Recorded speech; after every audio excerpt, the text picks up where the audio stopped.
Helen Yee here at Xtreme Couture, being joined by the one and only, the always talented and very beautiful Miss Miesha Tate. Always great to see you. Now you're fighting Marion Reneau on July 17th. How has this felt physically, you know, after a few months of training compared to before you retired? I feel so incredible. I feel like everything is coming back in it's so fast, the transformation I feel like that I'm making and my body's making, and I honestly feel like my mind and body are connected in a way that I just didn't understand. I didn't even understand before. I didn't know it was possible. So I feel so good. I feel amazing. I just finished mitts with my coach Jimmy Gifford, and he said that's probably the best I've moved in my whole career.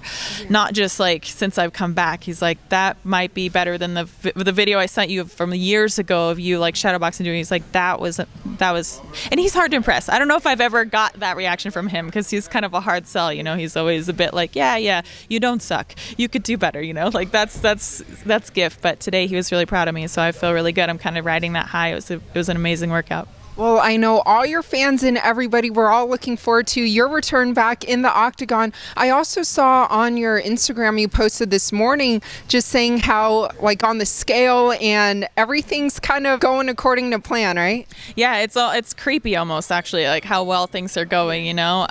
It's really good. Like, my weight's coming down. It's great.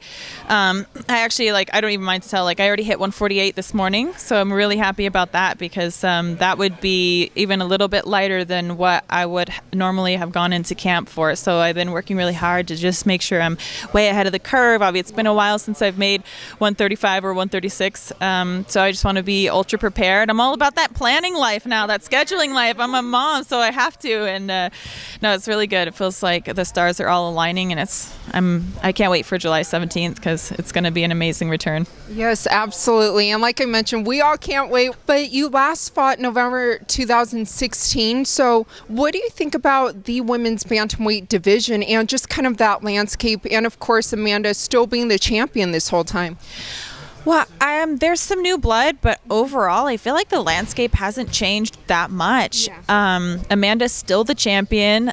I feel like I'm picking up right where I left off. The women that still sort of rule the division were there when I left, and they're still there now. We've still got Sarah McMahon, Juliana, Jermaine, right? I mean, they're all from my what do you call that? Kind of your era. There we go. That's the word I was looking for. Yes, they're all from my era, and there's more than that even, but off the top of my head. So I still feel like I'm not going to skip a beat. You know, I needed that time to refresh myself. If I had kept going at that, it would have just led to my, to the ultimate demise, and I probably maybe wouldn't have made the return that I am now. But now being so refreshed, having a new perspective on life, what's important about life, the pandemic, all these things together have set me in a perfect place to make this return.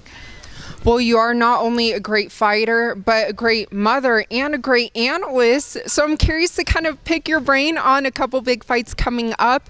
There is a title fight in that lightweight division between Michael Chandler and Charles Oliveira. How do you see that one playing out? Ooh, I like that fight a lot.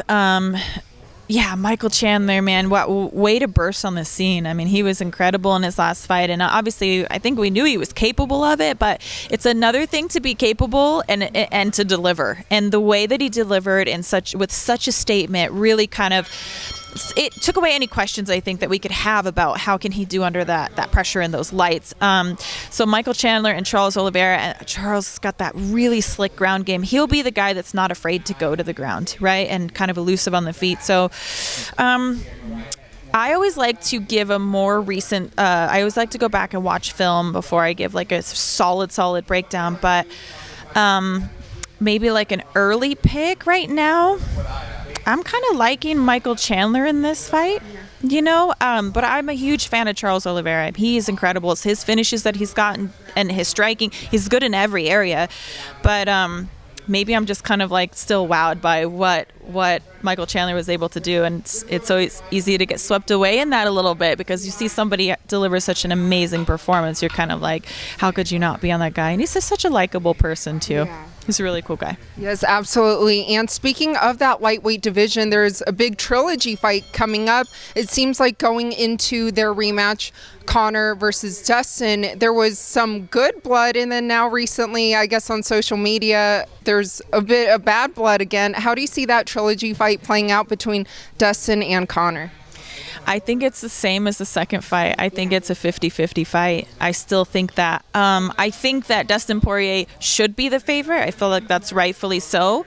However, what I do know about Conor is that he is very intelligent, and everybody can make mistakes, right? I think he did get too into the boxing. You know, he's training for, you cannot perfect both. You can't be perfect in both. And when you fight Dustin, you've got to be perfect. And I think he had just gotten a little too distracted by the money in boxing and, all of that. And he thought, well, if I have the great hands, I'll beat him in that department. But then he got the legs kicked off him. So, look, if he can fix that calf kick, this goes back to a 50-50 fight. He looked great in the first round. He hurt Dustin. I thought he might. I was like, ooh, this might be early night and he might get it done. It's a coin flip. It really is a coin flip. And lastly, your teammate, your friend, Francis Ngannou, he just defeated Stipe to become the UFC heavyweight champion.